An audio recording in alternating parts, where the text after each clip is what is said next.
ترحاس تيفي ترحاس تيفي ترحاسنا نبهاهال عين سلام مولى على بمتركبو تخاتاتلتي ترحاس تيفي ኣብ ህይወትኩም ፍቕርን ጥዕናን ኣብ ስራሕኩም ከዓ ዓወትና ሳልጦን እንዳተመነና መደብ ንበሃሃል ኣይንፈራረድ ኣብ ትርሓስ ቲቪ ንሕብረተሰብ ዝጠቕሙን ዘነቓቕሑን ብዓቢኡ ከዓ ንነብስና ክንረክብን ምስ ነብስና ክንነብርን ዝሕግዙ ዛዕባታት ሒዛ ተቐርብ መደብ እያ።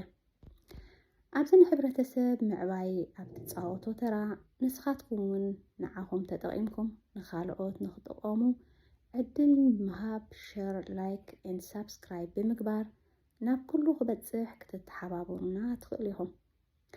እሞ ሎሚ ሒዝናልኩም መፂና ዘለና ዛዕባ ከዓ ነብስኻ መቕባል ትብል እያ እሞ ከይደንጎና ናብቲ መደብ ከነብለኩም። መጀመርያ ነብስኻ መቕባል ክንብል እንከለና እታ ነብሲ ኢልና ነፅውዓ ዘለና መን እያ? ስጋና፣ ትንፋስና ወይ ኩሉ ሙሉና? መቸም ብዙሕ ሕቶያ ተላዓለና። ንሎሚ ብዛዕባ ገዲፍና ብዛዕባቲ መብዝሕትና ዝርዳእና ዝመስለና ግን ከዓ ዘይተረዳእና ዘሎ ነብስኻ ምቕባል ዝብል ኣምሪና ክንዘራረብ። ደቂ ሰባት ዘይተቐበሉና እንዳበልና ክንከስስ ንስማዕ ኢና። እቲ ቀዲሙ ክመፅእ ዝግብኦ ግና ንሕና ኸነ ነብስና ሙሉእ ብሙሉእ ተቐቢልና ያዲና እዩ። እቲ ዝገርም ንነብስና ባዕልና ከነዋርዳ እንዳውዓልና ሰባት ክቕበሉና ክንፅበን ከለና እዩ። ሰባት ክቕበሉና ኣዝዩ ፅቡቕ ነገር እዩ። እንተኾነ እታ ንሕና ዘይተቐበልና እያ ነብስና ከመይ ኣቢሎም ሰባት ክቕበልዋ ይኽእሉ ኢልካ ምሕሳብ ግን ኣገዳሲ ይመስለኒ።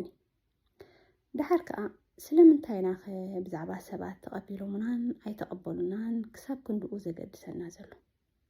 ስለምንታይ ዛዕባና ካብ ነብስና ወፃኢ ብዛዕባ ካልኦት ሰባት ይኸውን ኣሎ ኢልና እንተሓሲብና እቲ መልሲ ፍሉጥ እዩ። ምክንያቱ ደቂ ሰባት ካብ ነብስና ምንቃፍ ንሰባት ምንቃፍ ስለ ዝቐለልና እዩ። ግን ሕራይ እስከ ሰባት ተቐቢሎምናን ኣይተቐበሉናን ምሕሳብሲ ሕራይ ንሕሰብ። ግን እቶም ክቕበሉና እንደልዮም ዘለና ሰባት እንተዘይተቐቢሎምና ኸ መፃኢና ከመይ ክኸውን? ሰባት ከ ሙሉእ ብሙሉእ ክቕበሉና ይኽእሉ ድዮም? ሰባት ተቐቢሎምና ማለት ከ ንሕና ንነብስና ተቐቢልናያ ማለት ድዩ? ሰባት ስለ ዝተቐበሉና ኸ ኣብ ነብስና ሰሪሕና ማለት ድዩ? ተገዳስነትና ልዕሊ ነብስና ናብ ሰባት ምትኳር ድዩ ክኸውን ዘለዎ ዝብሉ ሕቶታት ክምለሱ ዘለዎም ኮይኑ ይስማዓኒ። ህይወት ሕቶታትና ክንምልስ ንጓዓዛ ጉዕዞ እያ። እዞም ሕቶታት ንክንምልስ ስጉምቲ ኣብ ንወስደሉ ድማ እቲ ነብስና ምቕባል ዝብል ኣምር ኣብቲ መንገዲ ክትግበር ንረኽቦ። ኣብኡ ከለና እውን እቶም ኣይተቐበሉናን ኢልና ንጉህሎምን ንቕየመሎምን ዝነበርና ሰባት ከማና ንነብሶም ዘይተቐበልዋ ኮይኖም ግን ከዓ ንባዕሎም ሰባት ዘይተቐበሉና እንዳበሉ ዘማርሩ ምዃኖም ይርዳእና። ስለዚ እቲ ክትሓሳስበና ዝግብኦ ከማና ሰባት ንባዕሎም ሰባት ዘይተቐበሉና ኢልና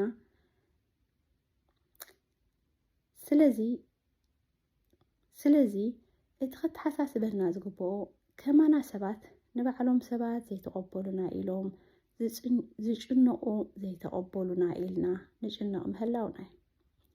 ሕቶና ከዓ ስለምንታይ ኢና ከምኡ ንኸውን ዘለና ኣይኸውን ዘሎ? በቲ ኮይኑ በቲ ግና እቲ ሰባት ተቐቢሎምናን ኣይተቐበሉና እንዳበልና ናብ ምስቁንቋን ነሕልፎ ግዜ ንነብስና ፅቡቓት ሕቶታት ብምሕታት መልስና ካብ ነብስና ክንረክብ ዕድል መሃብ እዩ።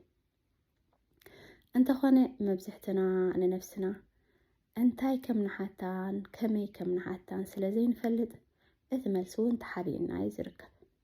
ካብ ሎሚ ቅኑዕ ሕቶ ንነብስና እንተሓቲትና ናይ ኩሉ መልሲ ኣብ ውሽጥና ከም ዘሎ ተረዲእና ናይ መጀመርያ ሕቶና ከመይ ገይረ ንነብሰይ ፅቡቕ ሕቶ ይሓታ ዝብል ሕቶ ሒዝና ንበገስ።